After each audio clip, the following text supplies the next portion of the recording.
ഒരേ സമയം 2 വീടുകളിൽ നിന്നും മോഷണം. 3.5 പവൻ സ്വർണവും 9,000 രൂപയും മോഷ്ടിച്ചു. ആനക്കയം പുളിയിലങ്ങാടിയിലാണ് സംഭവം. തിങ്കളാഴ്ച ഞങ്ങൾ മെഡിക്കൽ കോളേജിൽ പോകേണ്ട ആവശ്യമുണ്ടായിരുന്നു. അപ്പോൾ ഞങ്ങൾ രാത്രി ഞായറാഴ്ച ഞങ്ങൾ ഭക്ഷണമൊക്കെ കഴിച്ചിട്ട് 9 മണിക്ക് തറവാട് വീട്ടിലേക്ക് പോയായിരുന്നു.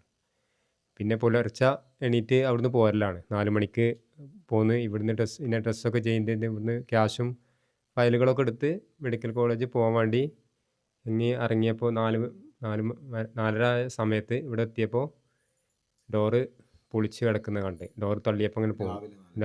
പുലർച്ചെ രാവിലെ നഷ്ടപ്പെടുക 9,000 റുപ്യയും 3.5 പവൻ കൂടുതൽ സ്വർണ്ണമുണ്ട്.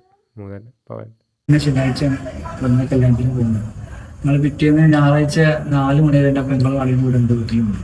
അത് കഴിഞ്ഞ് അവരവിടെ താമസത്തേക്ക് വരുമ്പോഴത്തേക്ക് പോയി. ഞാൻ അന്ന് തിങ്കളാഴ്ച പുലർച്ചെ ഏകദേശം 2 മണിക്കാണ് ഞങ്ങൾ വീട്ടിലെത്തുന്നത്. അപ്പൊ എത്തിയപ്പോഴേ വീട്ടിലെ പുറത്ത് അതിന്റെ കുറ്റിയില്ല. ഞാൻ വിചാരിച്ചു ഫ്രണ്ട്സിനെ മറന്നതാവും കൂട്ടാൻ വിചാരിച്ചു. ഞാനത് തുറന്ന് വന്ന് ലേറ്റ് ഇട്ട് കാണി തിരിയുമ്പോഴാണ് റൂമിൽ ഇങ്ങനെ വലിച്ചിട്ട് കാണും. അങ്ങനെ ഞാൻ ആദ്യം നേരെ നോക്കി അൽമാരിക്കുന്നത്. ഒരു ബോക്സിനകത്ത് കുറച്ച് പൈസ വെച്ചു, അത് കാണാനില്ല.